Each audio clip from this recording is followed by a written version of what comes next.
I would have a question with you were referred to the growing food in urban areas. But in my opinion, especially in Europe, in the developed world, people started to grow food not because they became so aware of what we eat, this industrial food, but because they simply just ran out of the money. And the vegetables and the fruits are the most expensive. And how do you explain these huge migrations to the urban areas from rural areas? We don't see any country actually stopping this and encouraging farming. Concretely in Slovenia, all the farmers, they produce only food for the industrial, not for people. This is the reality we are living. Of course, no government, and of course, no party. In the case of Mexico, in 1991, there was this guy, Carlos Hank, declaring publicly, my obligation as Minister of Agriculture is to get rid of 10 million peasants. Then the journalist asked, what you will do with them? That's not my area of work. You just put them out of the countryside. 10 years later, in 2000, the new Minister of Agriculture said, my goal is 20 million peasants out of the countryside. This is what the governments are trying to do everywhere. I am talking not about what the governments are doing, but about what the people are doing. Because what you are seeing, and you can see this in every Latin American country, people are back in the countryside. People are reclaiming their commons.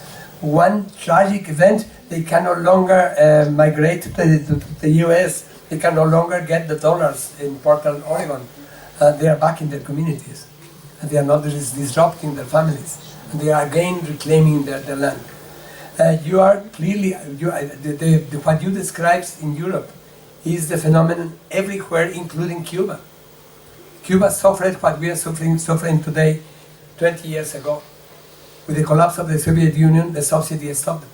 And they discovered that 30 years after the revolution, they were importing 70% of their food. They did not have food. And they didn't have dollars to buy that food. And they did not have dollars to buy the fertilizers for the highly industrialized agriculture. And then the people, not the government, out of desperation, started to grow food in the backyard of the rooftop. Something that the Cuban government does not like to accept, but it is an official statistic. In the next 5 years, the average Cuban lost 10 kilos. This was very good for some very fatty Cubans, but it was horrible for the country. It was hunger in Cuba. The solution was not a magnificent program of the government. It was the people producing food in the cities. After 4 years, the government discovered this. Say, oh great, it is a great idea. And then the socialist government in Cuba decided to encourage and to started to give instructions to the factories to also produce food, etc. But it was the people themselves out of desperation. And in many cases, you can find more or less the same motivation. In Detroit, the very image of industrial destruction, the capital abandoned the city, the workers without a job, people without any activity, created 900 community gardens where they are producing food. Now one point that we cannot discuss. In our reflection, you are having all the time, everywhere, in all the world, in all the cities, in New York, wherever you mention, these activities of growing food in the rooftop, in the backyard, everywhere. We need to be fully aware to establish a distinction very clear between revolutionary tomatoes and reactionary tomatoes. We need to know this activity that we're doing in the garden is just another support of the system. It's another way for the system to go. It is really keeping the things going, just getting some food that I don't have anymore, but complementing my income that way, or it is really dismantling the system. It is the possibility of creating an alternative of life. But that is a very complex issue that I cannot discuss in this moment. Despite it's a very complex issue, please enlighten us. What's the difference producing the reactionary tomato or the revolutionary one. Because this is the very basic you're saying here, and this is the very basic of your critics to Guy Standing. You can, by the way, also analyze this, why this is a status quo proposal about the basic income. If we start with the second, Yeah. when you give this basic rent to the people, they are pacified. Okay, I am getting my money. Then I will keep the things going for some time. This cannot last forever, but this has been done time and again, precisely to keep the system going. There is another aspect that is extremely complex but very easy to see. The basic rent system, one can say that the main instrument of the war against subsistence is putting pressure on the people to fall into the cash economy. They have been trying all kinds of tricks for that kind of thing, putting the people all out of their conditions to force them to go to the cash economy. The basic rate is the perfect tool for that. Of course, they accept the money. Welcome that amount of money, for sure, every month. And then I am involved in the cash economy. It's the same that Mr. Yunus and his microcredit, etc. It's the same, all the pressures to put the people into the cash economy. And this allowed me to go to the other side. What is what we are trying to create? What is what the people are doing? What I am trying to describe is not my idea, my new revolutionary fantasy. It's what I am seeing, what I am experiencing every day. The people are trying to escape from not only the cash economy. We know that the main instrument of exploitation is money. You perhaps don't have a job, you perhaps don't have the system, but you have money, you are trapped. Through the money, they are exploiting you. Even some of the things that mentioned Guy, many years ago, thanks to this guy, in the 70s, we clarified that all these peasants that don't have a direct boss are exploited by capital. They are proletarians in that sense. They work for the social fabric. They don't need a specific capitalist boss. We are escaping, fully aware of what it means, without a boss, with independent work. We know how capital exploits us. Then we are trying to escape from that. That is creating, it's very simple, it's almost stupid to say this, creating a new kind of social relations. If capitalism is one specific kind of social relations, what we want to create is a different kind of social relations. When your tomatoes are revolutionary tomatoes, when they are part a new kind of social relations, it is not you, another individual within this system. To clarify the point, if this society is defined by two things, the individual and the commodity, these are the two basic cells of this society, the new society is defined by the commons and no commoditization of our lives. Then what is what we are saying? No commodities of our work or the fruits of our work. Now, let me tell you something. We are doing this in this planet, not in Mars. And that means that we all are contaminated. No one is pure. Perhaps the best example in the whole world is the Zapatistas. You have, in 19 years, they did not get 1 penny from the government. And you have hundreds of communities, hundreds of thousands of people that created a whole new life. In this society, there is no exploitation of any kind, no hierarchy of any kind, no hunger of any kind.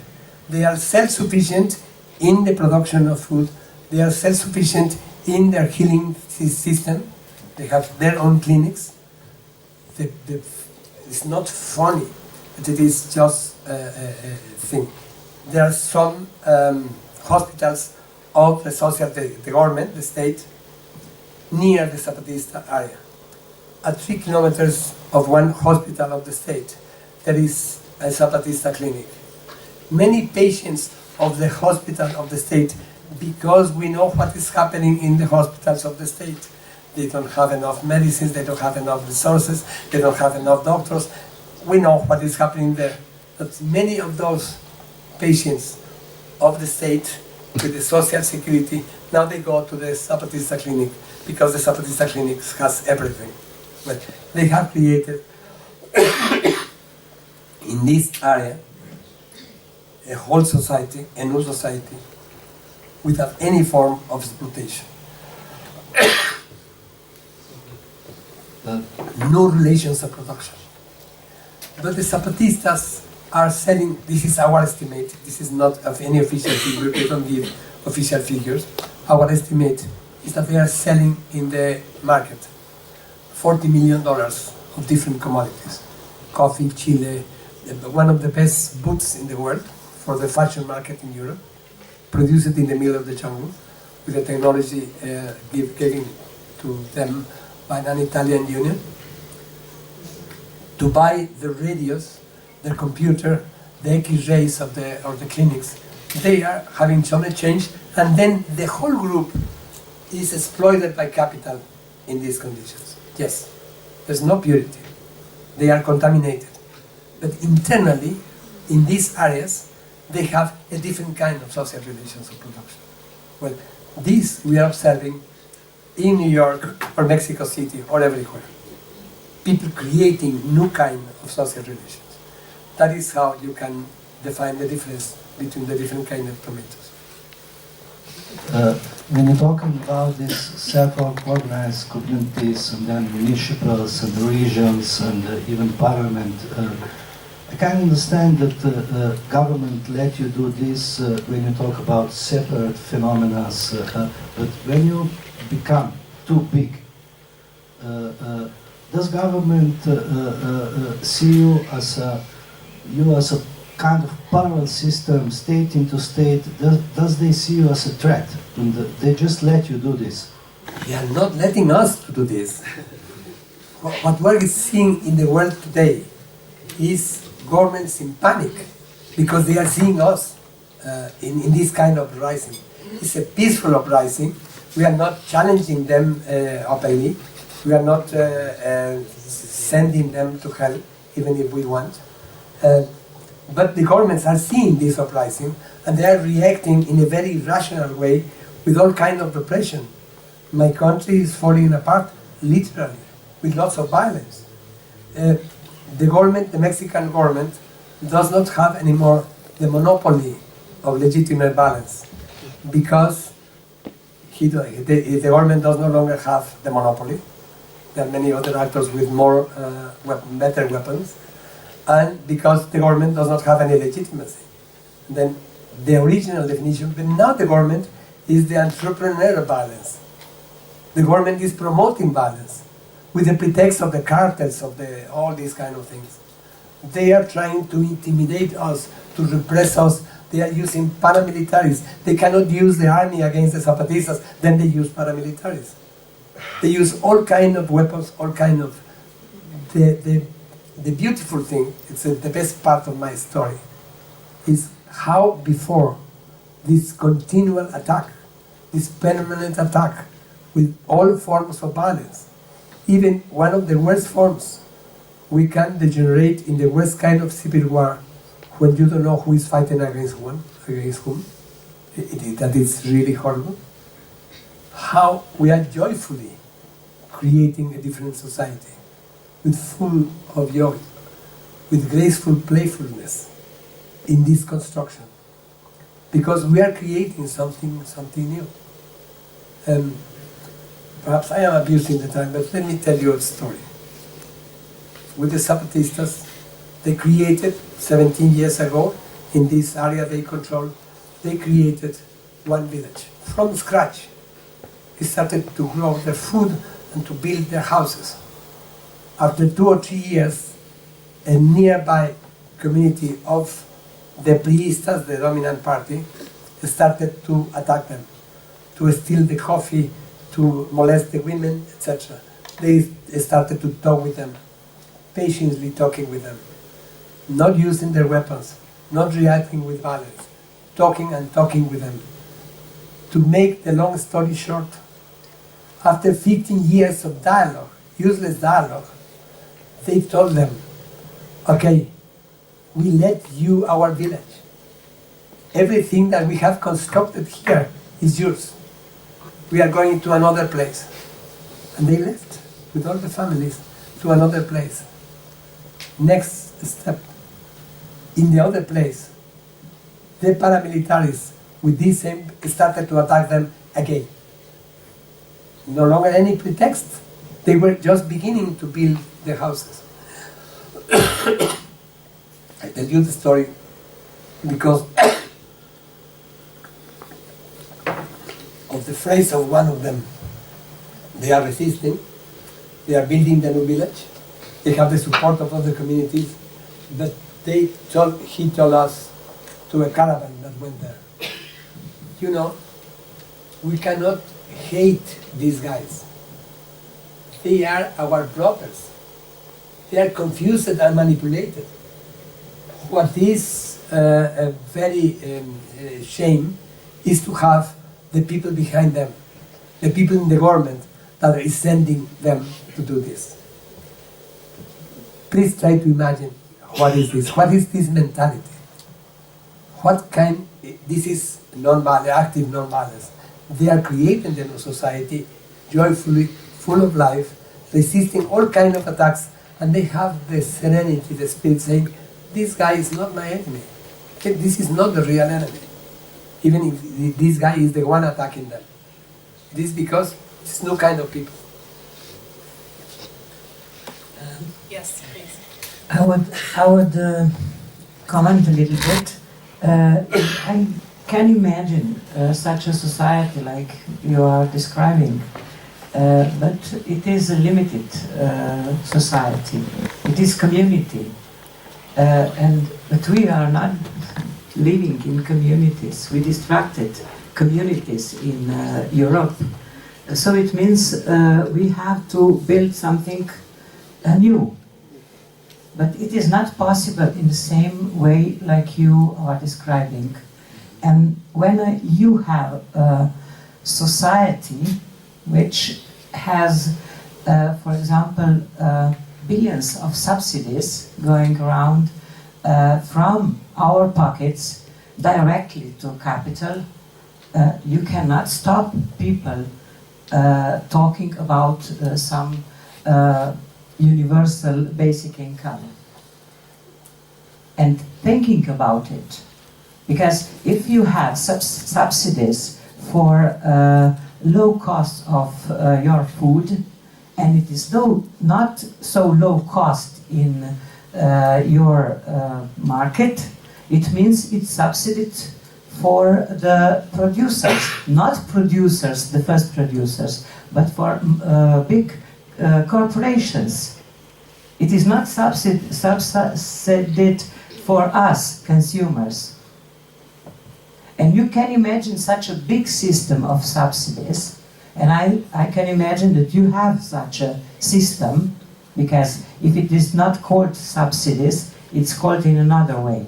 But it goes from pocket of every human living on this earth to the few of them talking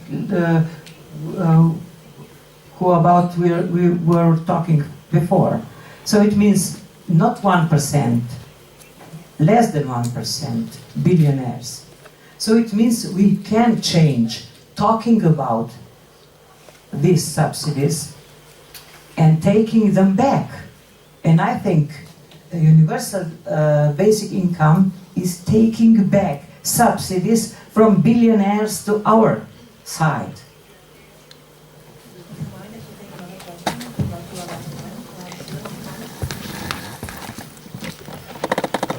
I'll be very quick. I really liked your presentation, so thank you very much. But in a sense, I understood your presentation that these self-sustainable issues that you're talking about, that basically when fighting this, you're fighting the system in a way by ignoring the system. Is that correct? Yes. Yes, yeah. I'll answer, and then we have one, maybe last question, so. Well, hi to everybody. I'm Irene. I am originally from Italy. I've been living in Mexico during the last 5 years, and Latin America. So I started to ask myself why precarity was not a word that people used in Latin America, despite the fact that it was everywhere, no? And well, what I think is that if we really want to talk about precarity here, we should not think about the job that we lost, the rights that we lost, but the community that we lost. We are precarious because our grandparents left the countryside, they lost their dialects, they came to the city, they sent their kids or our parents to school. They believed in that. They had the 30 years welfare state working for them, and now we don't have any sense of community, any capacity of directly satisfy our needs. We cannot use any. We cannot cook anymore. We cannot grow our food. We cannot fix our houses. We cannot do anything anymore because we weren't sent to school, and our whole life we spent there and specializing and everything. You know? Well, a part of the progressive precariat. So that is the real precarity. We should start from that and start rebuilding our community, how do you say, well, relationships. And about the basic income, yes, I understand that in this situation it's a very, well, it solves the immediate problem. But it's money. It's not land, it's not capacity of living together, it's money. It's really different. Think about that. It's just money, and not only money, just money given to an individual. I spent some time also in Argentina, and they had a lot of money from the state, something similar to what could be the income with different names. So they were so aware that that was not the solution. But they said, well, maybe with this money we can build our alternative. But money is not the alternative. The income is not the alternative. Where there is that consciousness, maybe it can help.